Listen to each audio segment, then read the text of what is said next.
Welcome friends, कैसे हैं आप सभी लोग। आप सभी का फिर से स्वागत है हमारे से यूट्यूब चैनल में। और आज के इस वीडियो में थिंक एंड ग्रो रिच के चैप्टर नंबर 4 की हम बात करने जा रहे हैं, जिसका नाम है स्पेशलाइज्ड नॉलेज। बहुत इंपॉर्टेंट चैप्टर है।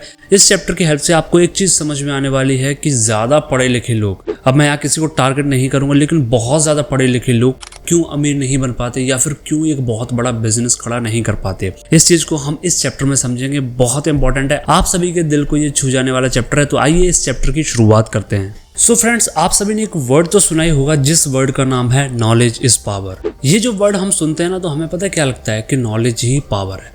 लेकिन कभी हमने ये सोचने की कोशिश नहीं करी कि नॉलेज को पावर क्यों बोलते हैं। वो आपको इसमें समझ में आने वाला है। सबसे पहले हम नॉलेज को समझते हैं। नॉलेज को हम दो कैटेगरीज में डिवाइड करते हैं, एक है जनरल और दूसरी है स्पेशलाइज। अब जनरल नॉलेज और स्पेशलाइज नॉलेज को सबसे पहले हम फॉर्मल वे में समझते हैं, जो हमारी फॉर्मल एजुकेशन है, जो हम स्कूल से लेते हैं, उसके हिसाब से समझते हैं।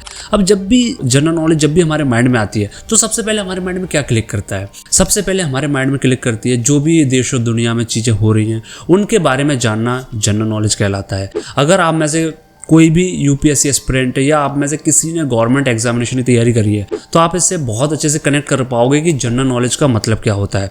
चीज़ों के बारे में जानना, देश में क्या चल रहा है, दुनिया में क्या चल रहा है, न्यूज़ में क्या चल रहा है, इस देश की कैपिटल क्या है, उस देश की कैपिटल क्या है, ये सभी आपकी जनरल नॉलेज में आती हैं। दूसरा स्पेशलाइज्ड नॉलेज। अब ये स्पेशलाइज्ड नॉलेज क्या है? स्पेशलाइज्ड नॉलेज मतलब किसी भी फील्ड में पीएचडी कर लेना। अभी फॉर्मल के बेसिस पर हम बात कर रहे हैं। जैसे आपने कई सारे लोग देखे होंगे जो पीएचडी इन फिजिक्स होता है, पीएचडी इन केमिस्ट्री, किसी ने पीएचडी किसी भी पर्टिकुलर सब्जेक्ट में कर रखी है, तो उस व्यक्ति को हम स्पेशलाइज्ड पर्सन मानते हैं उस पर्टिकुलर फील्ड का। तो इसका मतलब होता है स्पेशलाइज्ड नॉलेज होना किसी भी पर्टिकुलर फील्ड की। और बहुत सारे लोग आपको ऐसे मिल जाएंगे जिनके पास पीएचडी है अपनी फील्ड में।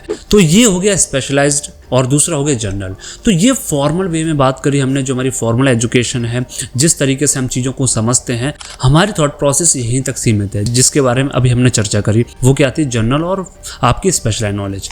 अब थोड़ा सा हम बिजनेस की तरफ चलते हैं, थोड़ा सा हम फाइनेंस की तरफ चलते हैं, बिजनेस की तरफ चलते हैं। वहां पर जनरल और स्पेशलाइज्ड नॉलेज का मतलब क्या है, हम वो समझते हैं। आप लोगों ने देखा होगा कि कुछ लोग ऐसे होते हैं जिनको सेल्स के बारे में, मार्केटिंग के बारे में, या अगर हम बात करें अकाउंटिंग के बारे में, फाइनेंशियल स्टेटमेंट को पढ़ना, ठीक है, बिजनेस को कैसे ऑपरेट किया जाता है, इन सारी चीज़ों के बारे में उनको जनरल नॉलेज होती है, थोड़ा थोड़ा पता होता है। वो एक्सपर्ट किसी चीज़ में नहीं होते।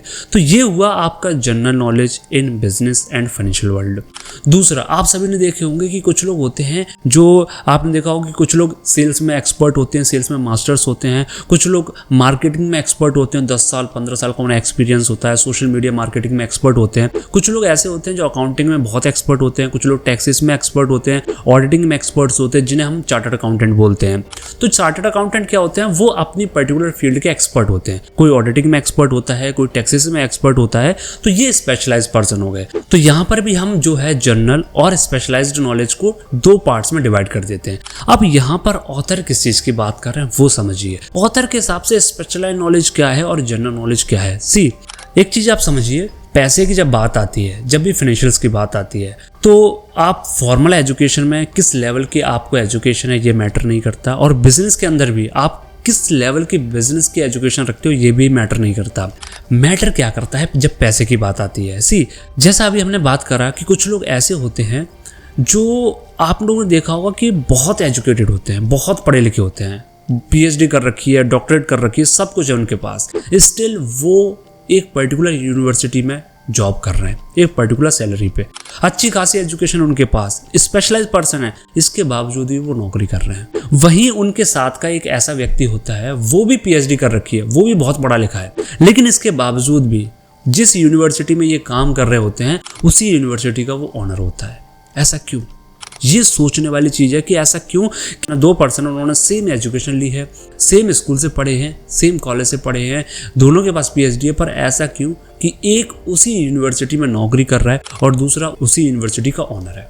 ये समझने वाली बात है। तो यहाँ पर ऐसा क्या है इस व्यक्ति के अंदर जिसकी वजह से ये इतनी बड़ी यूनिवर्सिटी का ऑनर है? उसका रीज़न है माय डियर फ्रेंड कि ये अपनी फील्ड में तो एक्सपर्ट है ही, अपनी फील्ड में तो स्पेशलाइज्ड नॉलेज इसने कर रखी है, इसके साथ साथ इसको एक और चीज़ की बहुत अच्छी नॉलेज है, वो है my dear friend organisation skill. जी हाँ, जब एक इंसान को ऑर्गेनाइजेशन स्किल आ जाती है तो मैटर नहीं करता कि वो कितना पढ़ा लिखा है या कितना पढ़ा लिखा नहीं है, कोई मैटर नहीं करता, वो बिजनेस इजीली रन कर लेता है। यही कारण है माय डियर फ्रेंड कि बहुत सारे लोग आपने देखे होंगे जो ज़्यादा पढ़े लिखे नहीं होते, आप उनके एजुकेशन क्वालिफिकेशन देखोगे वो उनके पास ज़्यादा एजुकेशन नहीं है, कोई 12th पास मिलेगा, कोई ग्रेजुएट मिलेगा, ज़्यादा पढ़े लिखे नहीं है, लेकिन वो एक ऐसी ऑर्गेनाइजेशन को चला रहे होंगे जिसमें ऐसे लोग काम कर रहे हैं जो उससे बहुत ज़्यादा पढ़े लिखे हैं। उसका रीज़न है कि जो लोग नौकरी कर रहे होते हैं उनके पास अपनी फील्ड की तो एक्सपर्टीज होती है, बट उनको ये नहीं पता होता कि चीज़ों को कैसे ऑर्गेनाइज किया जाता है।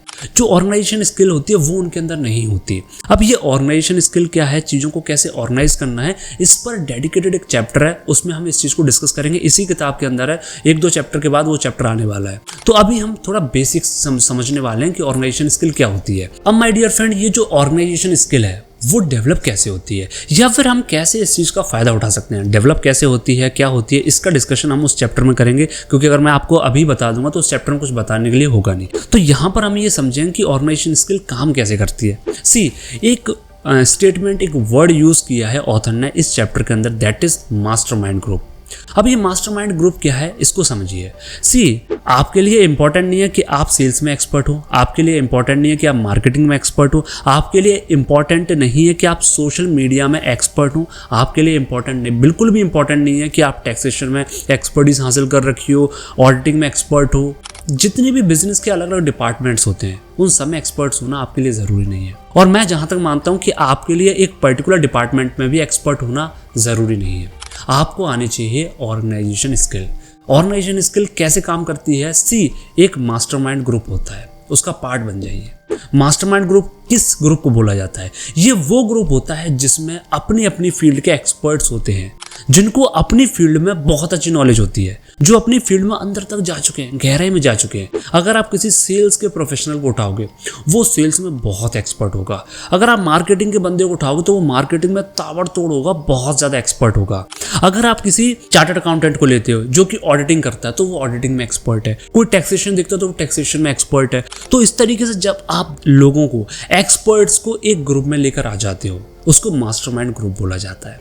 आप किसी भी चीज़ में एक्सपर्ट नहीं हो, बस आपने क्या किया, इन सबको इकट्ठा करके एक प्लेटफॉर्म पर इन सबको ले आया और उस ग्रुप को नाम दिया मास्टरमाइंड ग्रुप। और इसी को बोला जाता है माय डियर फ्रेंड ऑर्गेनाइजेशन। इसी को बोला जाता है चीज़ों को ऑर्गेनाइज करना। अगर आपको चीज़ों को ऑर्गेनाइज करना आता है, अगर आपके अंदर ये स्किल है कि आप अपनी अपनी फील्ड के एक्सपर्ट्स को एक प्लेटफॉर्म पर लाकर उनको एक साथ काम करने के लिए मोटिवेट करते हो, तो काम वो करेंगे, पैसा आप कमाओगे। वाई? क्योंकि आपके पास कोई एक्सपर्टीज नहीं है, स्टिल आप पैसा बना रहे हो, आप ओनर हो उस ऑर्गेनाइजेशन के। द रीज़न इज़ कि आपके अंदर सबसे बड़ी एक्सपर्टीज़ है कि आप चीज़ों को ऑर्गेनाइज करना जानते हो।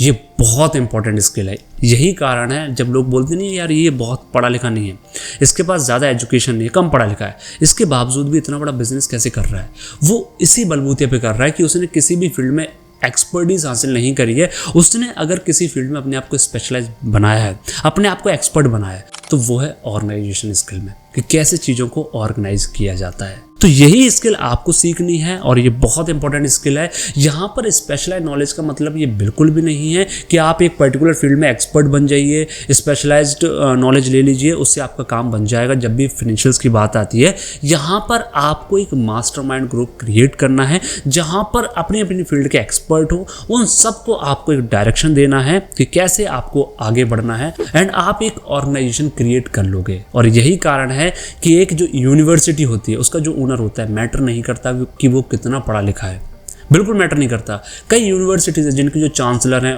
फाउंडर, ओनर हैं, वो पीएचडी कर रखे, बहुत पढ़े लिखे हैं, और कई ऐसी यूनिवर्सिटीज हैं जिनके नहीं है पढ़े लिखे उतने, स्टिल वो ओनर है। द रीजन इज कि उनके अंदर ऑर्गेनाइजेशन स्किल है। अब ये ऑर्गेनाइजेशन स्किल कैसे डेवलप करनी है वो हम आने वाले चैप्टर है ऑर्गेनाइज प्लानिंग, उसमें हम समझेंगे। तो भाई वीडियो को शेयर करो अपने दोस्तों के साथ में, चैनल को सब्सक्राइब करो, वीडियो को लाइक करो। मिलते हैं अगली वीडियो में, तब तक के लिए आप सभी का बहुत बहुत धन्यवाद।